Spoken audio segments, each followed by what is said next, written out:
The history of captivity in China is complex and multifaceted, involving various groups and periods. Here's an overview. Captivity of the black man in China. The history of ancient Hebrew in China dates back to ancient times, with notable communities such as the Kaifeng Jews. The Great Wall, primarily built during the Qin, Han, and Ming dynasties, was constructed by a vast labor force that included soldiers, peasants, and prisoners. The Great Wall of China. The Great Wall of China is one of the most remarkable structures in human history. It was built over several dynasties, with the most extensive construction occurring during the Ming dynasty, which was from 1368 to 1644. The wall stretches over 13,000 miles and was built to protect against invasions from northern tribes. The labor force for the wall included soldiers, peasants, and prisoners. The Zanggi, and Kunlun enslaved persons. The terms Zanga, Zanggi, and Kunlun refer to various groups of enslaved persons in ancient China, often of Israelite or Southeast Asian descent. The parallels to the biblical prophecy of Deuteronomy 28 are striking because it describes the children of Jacob given reclassifications of names that are bywords and proverbs. These individuals were brought to China through trade and were often employed in various capacities, including labor and domestic service. The Tang dynasty, spanning from 618 to 907, witnessed the arrival of the Kunlun people in China.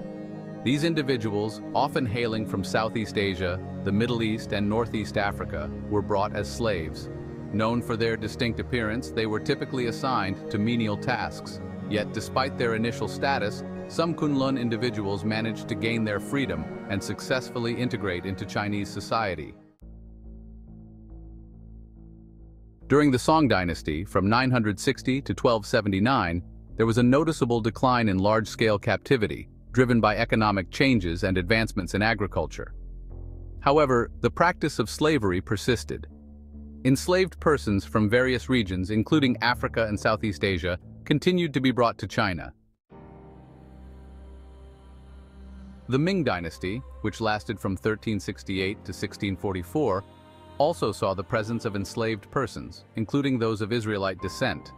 These individuals were often referred to as Zanggi. Despite their initial status as slaves, some managed to achieve freedom and even rise to prominent positions within society. It's important to note that the Portuguese, Arabs, and other European groups were already involved in the systematic oppression of Israelite populations scattered in the diaspora. They reclassified them under various misnomers such as African, Zanj, Bantu, and Negro. Redemption, freedom, and triumph. Throughout Chinese history, there were instances of enslaved persons gaining their freedom and integrating into society. Some were able to achieve significant status and influence, demonstrating resilience and adaptability. The stories of these individuals highlight the complexities of captivity and the potential for redemption and triumph, even in the face of adversity. There are several sources and interpretations that confirm the ancient Israelites were described as black people. Here are some notable references. Biblical references. Song of Solomon, chapter 1, verses 5 to 6. I am black, but comely, O ye daughters of Jerusalem, as the tents of Kedar, as the curtains of Solomon. Look not upon me, because I am black, because the sun hath looked upon me.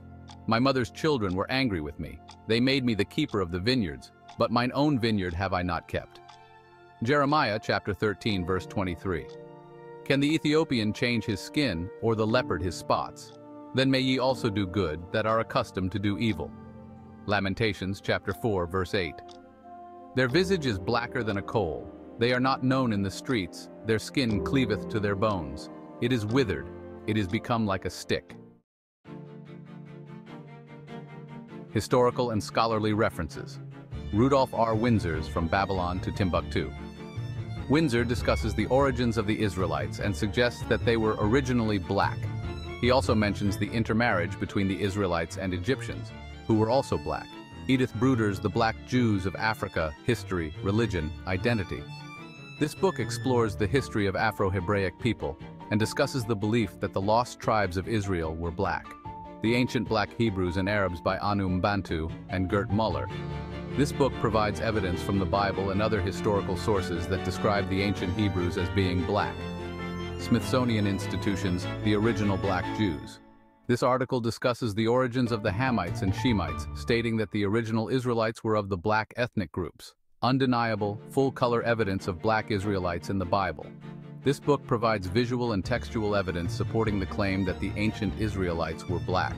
These references provide a range of archaeology and history that support the fact of the ancient Israelites being described as black people. Follow the Forefront Radio for more.